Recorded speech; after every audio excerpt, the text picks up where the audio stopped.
My name is Delia Monroe, and I'm 32 years old. For most of my life, I've liked things that have clear answers.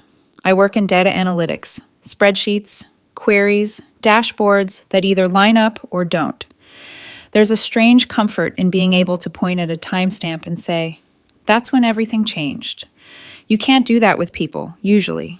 People drift, erode, blur around the edges. Or at least that's what I thought, until my boyfriend managed to turn our relationship into a performance with metrics. We'd been together 8 months when everything broke. 10, if you count the 2 months of dating app messages and let's grab a drink that felt like something weightless and fun. His name is Logan Price, and he lives online like it's his real address. We matched on a Sunday night. His profile was full of carefully lit photos, coffee shop shots, gym mirror pics, rooftop sunsets, with captions that sounded effortless but weren't. Mine had 2 photos, one of me and my sister at a barbecue, one of a lake. I almost didn't swipe right. He looked curated, too glossy for my very normal, very fluorescent lit life. But his first message wasn't a cheesy line. It was, "You mentioned loving Thai food. Tell me your order so I know whether this can work." I laughed. I told him my usual. He approved. We fell into that easy, witty back and forth that feels like texting in a movie. Within a week, we met for real. He was warmer in person, less polished, more human. We clicked over food, music, stupid memes. He listened when I talked about my job, even though data analytics doesn't exactly photograph well. I knew about his online presence pretty early. He didn't hide it. "I do lifestyle content," he said once, with a self-conscious shrug. "Fitness, routines, brand collabs, that kind of thing. It's dumb, but it pays better than you'd think." I looked him up later. 15,000 followers, brand tags, comments from strangers calling him goals and asking where his shirt was from. It felt like peeking through the glass of a store window at a different life. "I'm basically a human mood board," he joked once, scrolling through his own feed. "Don't worry, you're not signing up to be in my vlogs or anything." At first, that was fine. I'm not a camera person. I'm the one who takes the photo and then forgets to send it. We settled into something that felt solid. Dinners, movie nights, sleepy Sunday mornings with terrible coffee. Logan stayed at my place a lot, enough that his stuff slowly migrated into my closet and my bathroom cabinet. The first time I tried to take a picture of us together, we'd been dating about 5 months. We were at brunch, one of those places with plants in every corner and natural light pouring through the windows like it had been hired. I was stuffed and happy, and a little tipsy on mimosas. Logan was telling a story about a brand manager who tried to pay him in exposure, and I thought, this is nice. I want to remember this. I pulled out my phone and leaned in. Smile. He moved faster than I expected, hand coming up to cover the camera. "Whoa, hang on, what are you doing?" "Taking a picture," I said slowly. "Of us? You know, like people do?" His jaw flexed, like he was choosing his words. "Are you planning to post it?" "I thought I might. Is that a problem?" He hesitated just long enough for my stomach to dip. "Can you just send it to me instead? I'll post it if it fits my feed. The lighting's weird from this angle." I laughed it off, because what else do you do? I took the picture. It was actually a good shot. Sunlight, dim restaurant background, both of us smiling real smiles. I texted it to him. He never posted it. I told myself it didn't matter. Not everything has to go online. Maybe that was what he meant when he said he didn't want to drag me into content. Except it kept happening. I'd go to wrap my arm around him at a concert and say, "Let's take a picture," and he'd kiss my temple and murmur, "Let's just enjoy the moment, yeah?"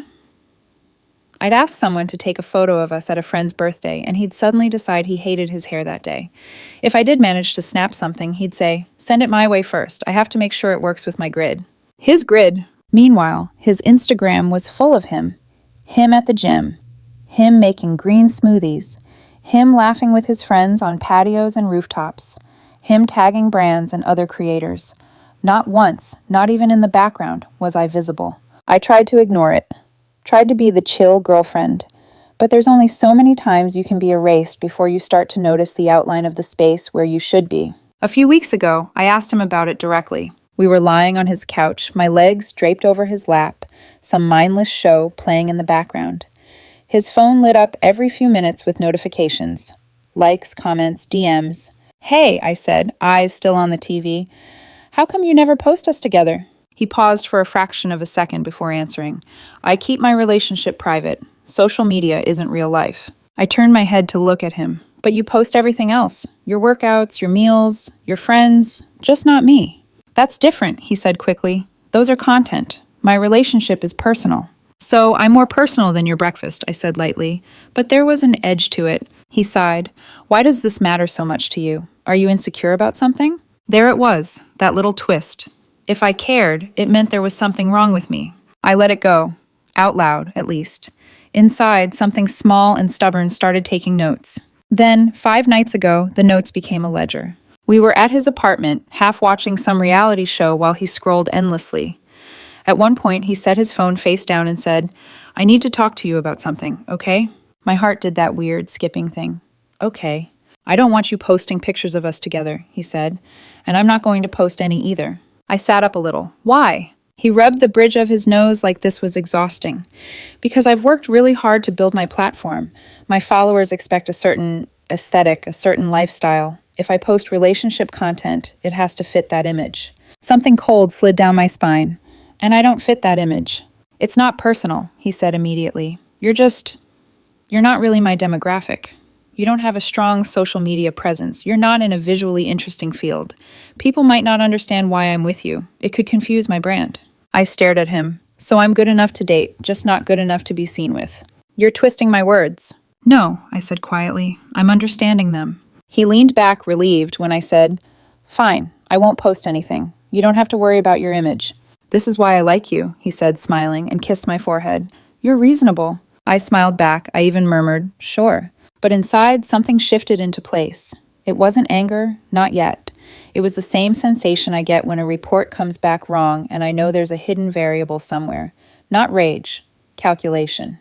The next morning, Logan was in the shower when I woke up. His phone was on the nightstand, plugged in, screen lighting up every few seconds with notifications. No passcode. He trusted me. Or maybe it had never occurred to him that I'd look.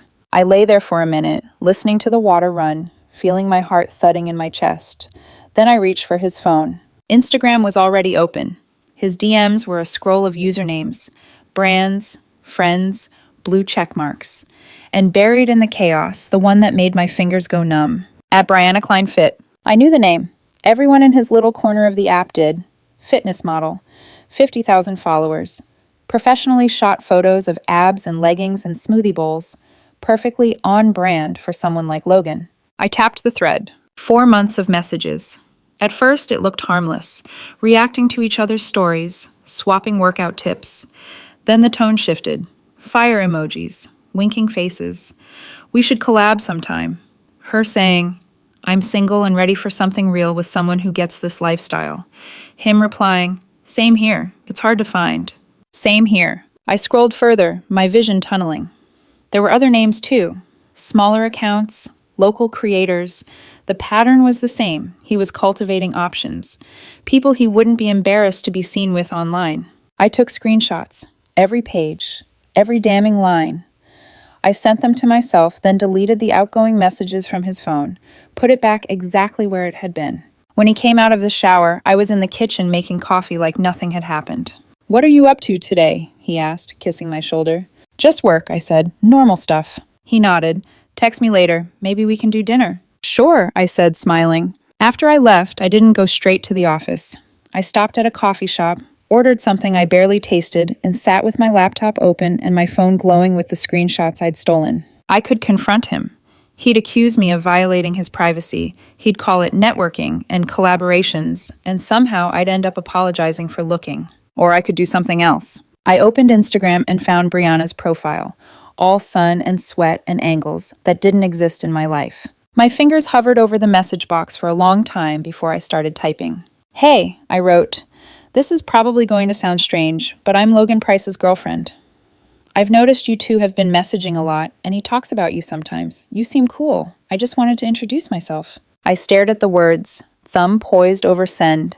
Once I tapped, I couldn't drag them back. Above the message window, her most recent story played, a video of her laughing in a gym, music thumping in the background, the caption reading, manifesting real connections only. Real connections, I whispered, and hit send. The message flew off into the void. The status changed to seen faster than I expected. 3 dots appeared, disappeared, appeared again. My coffee had gone cold by the time the reply finally came in. Her message was short. Wait, girlfriend? I blinked at the screen. Yes, I typed. We've been dating for 8 months. He stays at my place a lot. I've seen your DMs. I just thought, if you didn't know, you probably deserve to. There was a longer pause this time, long enough for the cafe noise to sharpen around me. Milk steaming, chairs scraping, someone laughing too loudly at a joke. Finally, he told me he was single. My chest tightened. Seeing the words written out by someone else made everything more solid, less like maybe I'd overreacted and more like what it was, a fact. I'm sorry, she added. I had no idea. For a second, I almost backed off. Almost said, it's okay, don't worry, it's not that bad. The way women are trained to sand down their own pain, so other people feel less awkward. Instead, I exhaled and typed, can I ask what he's been saying to you? 3 dots. Gone. 3 dots again. I watched them like a heartbeat monitor. Another message popped up. I'll just show you. Hold on. A moment later, my phone lit up with screenshots. There they were. The same messages I'd seen on his phone, only this time framed by her interface, not mine. Him telling her she looked insane in a story. Him suggesting they meet up for a workout, a shoot, maybe grab a drink after. Him saying, I'm single too. Honestly looking for something real with someone who understands this lifestyle. It's hard to find. There was no way to spin that as networking. There was no way to make I'm single mean I have a girlfriend I'm hiding, but you're just a professional opportunity. Thank you for being honest, I wrote. I really appreciate it. No problem, she replied. I'm sorry you're dealing with this. He made it seem like he was just this hard-working, nice guy trying to grow. I feel gross. You and me both, I thought. I stared at our conversation thread, thumb hovering. I heard Logan's voice in my head. You're not my demographic. You might confuse my brand. I could already see how it would go if I confronted him privately. The defensiveness, the half-apologies, the blame turned back on me for snooping. The subtle implication that if I were more understanding of the influencer world, I'd get that this didn't mean anything. What are you going to do? Brianna asked. Good question. I thought about the night before, him confidently explaining how he had to protect the image he'd built. How he'd sat there, completely comfortable telling me that being seen with me publicly was a downgrade. Something in me hardened. I don't know yet, I replied. Right now I just needed to know I wasn't crazy. I get that, she wrote. If there's anything I can do, tell me. For real, I hate cheaters. I swallowed. There it was, the fork in the road. Option 1. I tell Logan what I know. He talks circles around me until I'm the villain for touching his phone. He maybe apologizes just enough to keep me quiet. He keeps his platform. Maybe he even uses the conflict as content about overcoming relationship challenges. Option 2. I let the thing he loves most judge him. Publicly, brutally, the way he worried my existence would. It felt cruel, petty, calculated. It also felt fair. So I typed, this is a big ask and you absolutely don't have to say yes, but would you be willing to share what he did?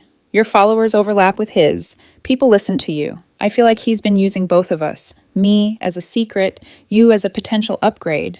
I don't have a platform. You do. I stared at the message. I could feel my heart pounding in my throat. Delia? She used my name. I hadn't realized I'd told her it, but there it was in the chat header from my handle. I don't usually get involved in drama, she wrote. I try to keep my page positive. Callouts can turn ugly. I understand, I replied quickly. Really, I'm not trying to drag you into a war. He told me I wasn't good enough to be seen with him because I don't fit his brand. Meanwhile, he's lying to you and whoever else. I don't have any power in his world. You do, but I get it if you'd rather stay out of it. The 3 dots appeared again.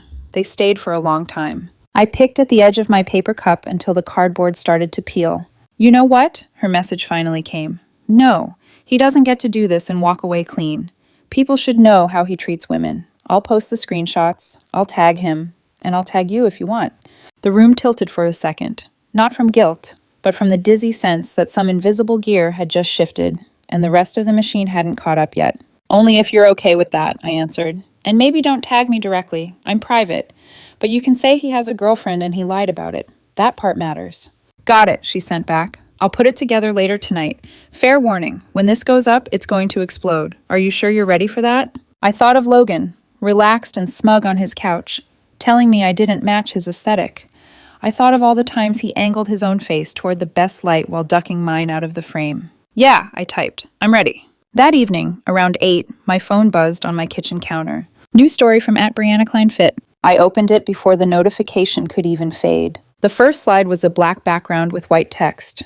Story time. How a nice guy influencer lied to me and his girlfriend at the same time. I swiped. The second slide was a screenshot of their DMs, his handle clearly visible. His "I'm single" message circled in red. Underneath, she'd typed, "This man has had a girlfriend for 8 months. He's been telling me he's single and looking for something real. I didn't know. I do now." I swiped again. More screenshots, more circled phrases. Her final slide, a photo of her, no filters, eyes flat with anger, captioned, "If you're going to cheat, don't drag people into your lies. @LoganPriceFit, you played the wrong girl." My stomach flipped. Within minutes, her story started multiplying. People reposted it, adding their own commentary. Ugh, not surprised. Another gym guy exposed. This is why I don't trust influencers. Some accounts I didn't recognize made compilation stories, screenshots of his grid, of his comments, of his followers calling him relationship goals just a week ago. I searched his handle. His latest post, a mirror selfie from the gym with a caption about consistency, was filling up with new comments. Is the consistency lying or cheating? Yikes, just saw Brianna's story. So you're single, huh? His follower count, which I'd checked earlier out of morbid curiosity, 15.2K, started ticking down. 15.1, 15.0. It was like watching a stock crash in slow motion. Logan was at a brand event that night, some local launch party. He'd sent me a picture before he left. A flat lay of his outfit, of course, not his face. Be back late, he'd said. Don't wait up. I didn't text him. I sat on my couch with the TV off, the room dim except for my phone screen, and watched his carefully constructed image begin to crumble. Around 10, people started tagging him directly in their own stories, adding the clown emoji next to his handle. A smaller fitness account posted a reel, screenshots of the DMs, a voiceover saying, "Public service announcement. Stop building your personality around being a good guy if you're going to act like this behind the scenes." By 11, I'd lost count of how many times his name had crossed my screen. I wasn't smiling. It didn't feel like some triumphant gotcha moment. It felt inevitable.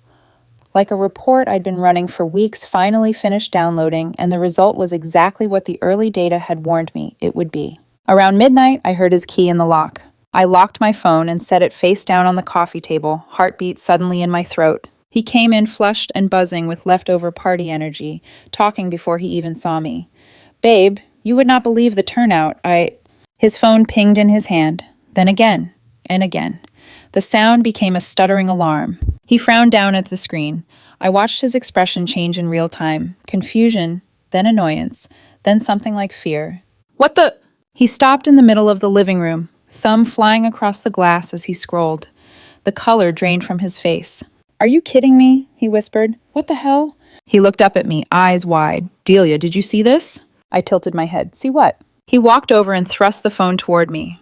On the screen, Brianna's story was paused on the slide with his circled "I'm single" message. "Brianna posted our DMs," he said, voice high and tight. "Everyone is saying I cheated on you. My phone is blowing up. Brands are texting me. People are unfollowing me. My mentions are insane." I looked at the screen for a beat, then back at him. "Huh," I said softly. "That's unfortunate." He stared at me like I'd slapped him.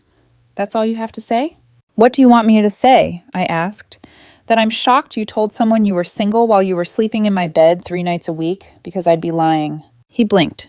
Did you have something to do with this?" "Me?" I raised my eyebrows. "I don't even know her in real life. How would I have anything to do with it?" "But you, someone," he raked a hand through his hair, pacing. "I never gave her your name. I never said I had a girlfriend. How does she know?" I let a small, humorless smile tug at my mouth. "Interesting question, Logan," I said. "Maybe what you should be asking is why you were so sure she'd never find out at all." His notifications chimed again. His follower count ticked down another notch. And for the first time since he told me I didn't fit his brand, I felt something like balance return to the room. Logan stood there, chest tight, breath coming in shallow bursts, the glow of his phone screen carving out harsh angles across his face. "This is insane," he muttered. "People are tagging me. Brands are commenting that they need to review our partnership terms. My manager texted me. My manager, Delia." His voice cracked at the end of my name, like he was the injured party here. I watched him unravel like a thread pulled too fast from cheap stitching. "What are you going to do?" I asked softly. He stopped pacing. "I have to explain. I have to tell people she took everything out of context." I lifted an eyebrow. "Which part exactly? The part where you told her you were single? Or the part where you said you wanted something real with someone who understood your lifestyle? Which one is the misunderstanding? I'll wait." He opened his mouth, closed it, then rubbed both hands down his face in frustration. "Delia, this is not the time. I need to do damage control." "Of course you do." "I'm serious." "I know." I stood up and walked past him toward the kitchen. The air around him felt static, overloaded by panic and shallow righteousness. I poured myself a glass of water, the sound of it filling the silence he suddenly didn't know how to hold. "You don't seem very upset," he said quietly, like it was an accusation. I turned, glass in hand. "Logan, I've been upset for weeks. Months, probably. Tonight is just the first time you're finally seeing the consequences." "What consequences? I didn't cheat." My jaw tightened. "You told another woman you were single." "That was networking." "No, networking is sharing LinkedIn profiles, Logan. Networking is, let's collaborate, or let's build something together. Not telling someone you're single and open to finding something real. You weren't networking. You were shopping for upgrades." His mouth fell open a little, like he genuinely hadn't expected the words to land as solidly as they did. He took a step towards me. "Delia, please, tell me you believe me." I stared at him for a long, long second. Then I said what I should have said months ago.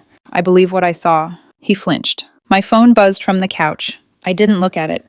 I already knew what it was. More screenshots, more reposts, more people adding their voices to the pile. Logan finally broke. "Okay, you know what? Fine. I messed up. I messed up, all right? But you don't have to act like you're so perfect. You looked through my phone." I held up a finger, and there it is. "There what is?" "The pivot. The moment where, instead of taking responsibility, you try to make me the villain. Classic. You violated my privacy." "After you violated our relationship," I said calmly. "Don't pretend you're outraged about boundaries when you erased mine online for 8 months." He opened his mouth again, but the words died on his tongue. Instead, he sank down onto the edge of the couch and buried his face in his hands. "I'm going to lose everything," he whispered. I sat down across from him, my tone cold but even. "You're going to lose what you chose over us." He looked up sharply. His eyes were red at the corners. "You don't get it. I worked so hard for this platform. The brand deals, the partnerships, the recognition, it took years. Years. And you risked all of it for a few DMs with someone who looked better next to you than I did. That's not my fault, Logan. That's yours." His jaw clenched. "You don't understand how social media works." "Maybe not, but I understand relationships." He stared at me, bewildered and offended at the same time, like the two emotions were wrestling for control. "Please," he said suddenly, almost desperate. "Delia, listen to me. People are already questioning whether I even have a girlfriend.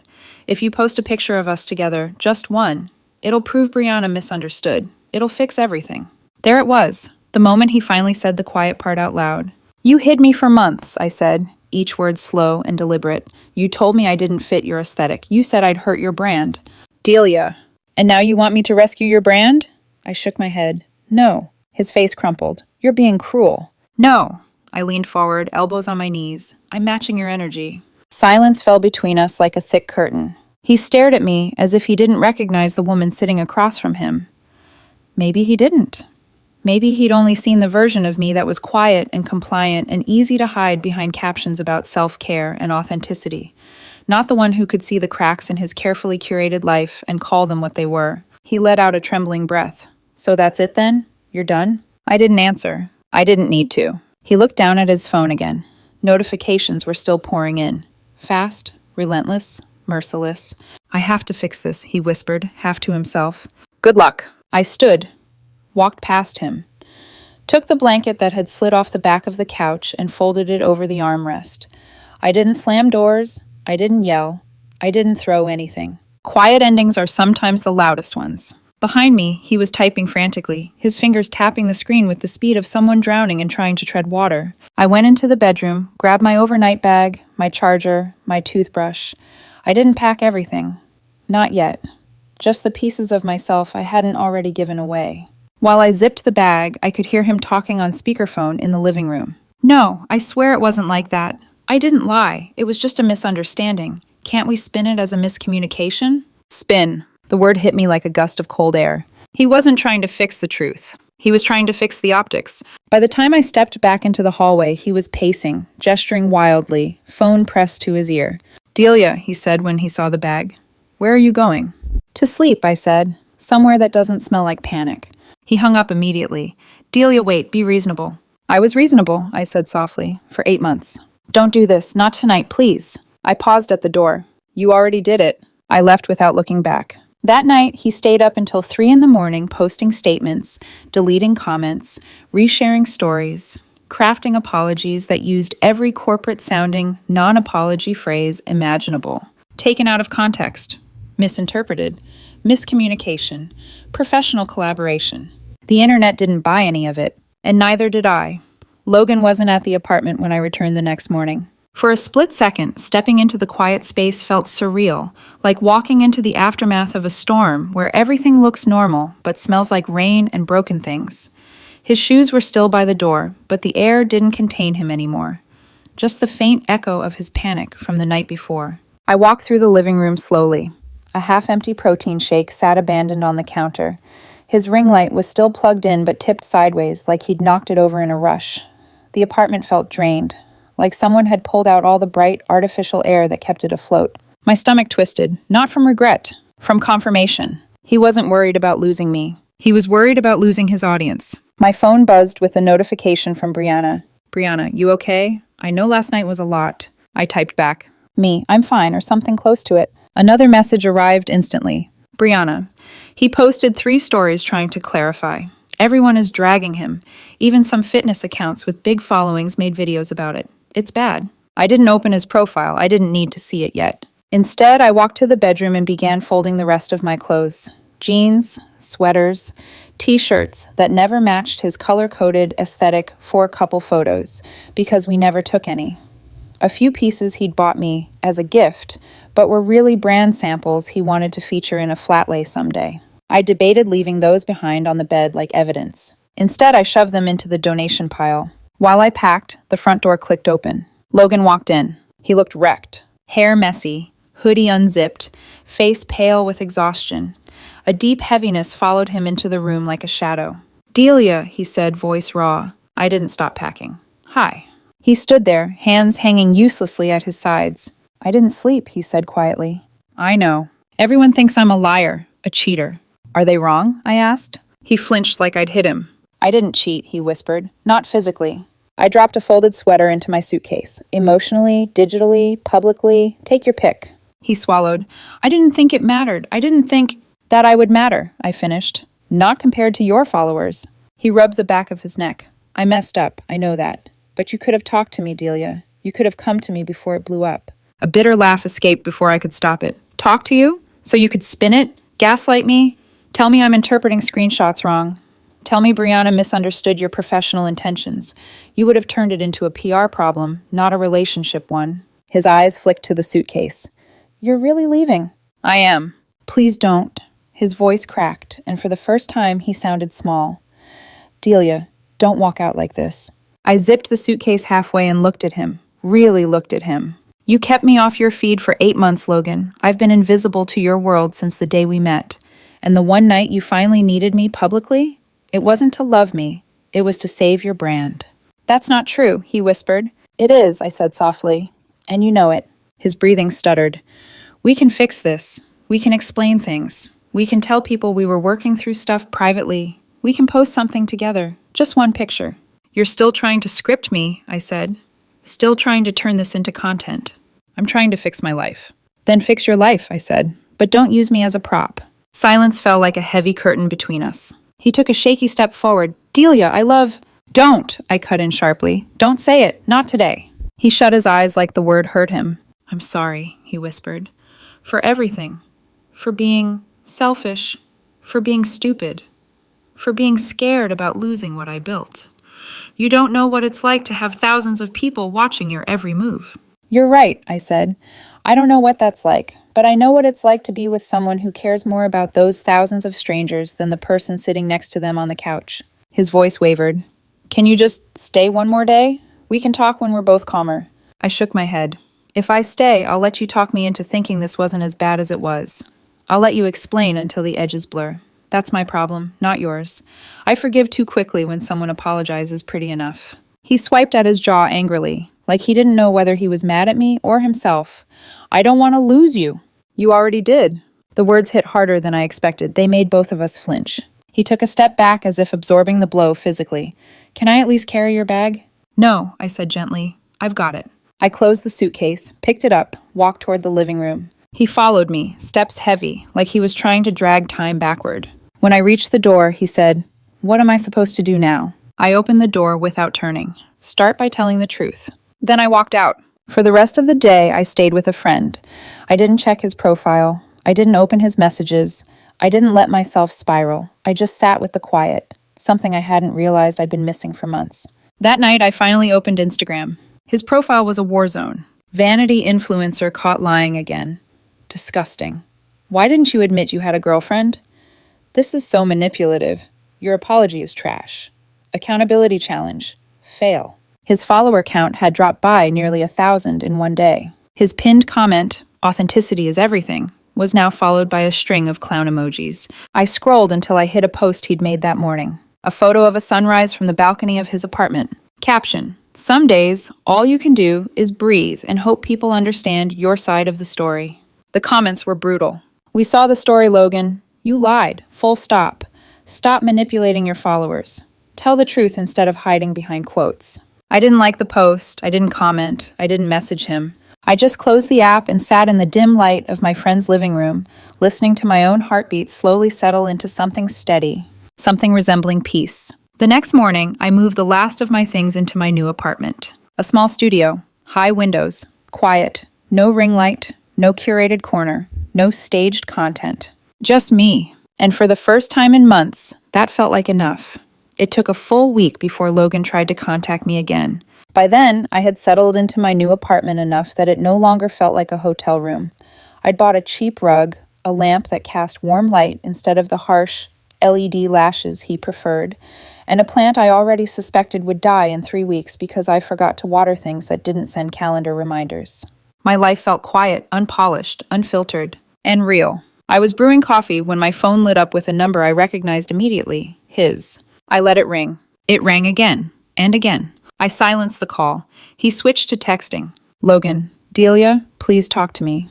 I need to explain some things. I deleted the notification. Minutes later, Logan, I swear, I didn't think those messages meant anything. I was stupid, please.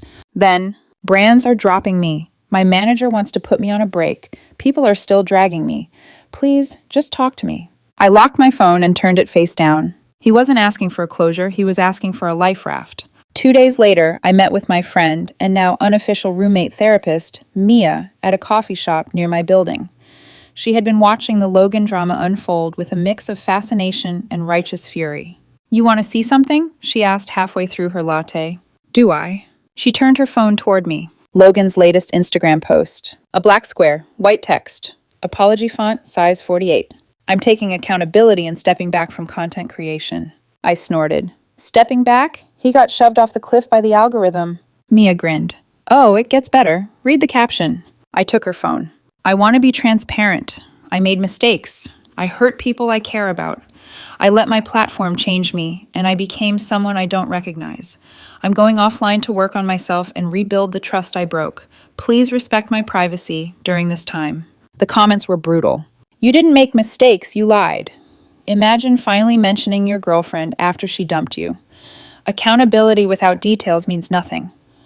This is PR, not growth. And the likes lower than any of his posts in years. I handed the phone back. He's in damage control mode, again. That's his entire personality, Mia said. Damage control. I stirred my coffee, staring at the swirl. I kept trying to fit into his world. I thought if I just waited, he would make space for me. He didn't want a partner, Mia said. He wanted a prop.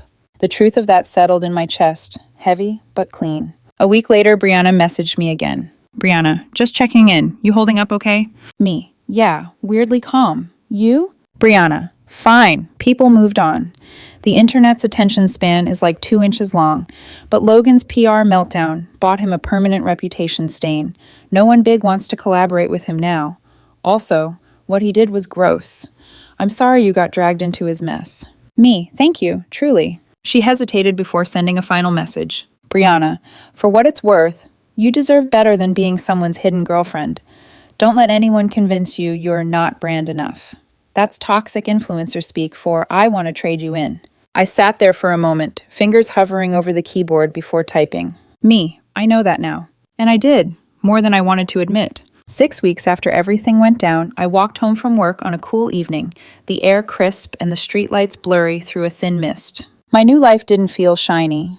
It didn't feel curated. It wasn't aesthetic or optimized for engagement, but it felt mine, every inch of it.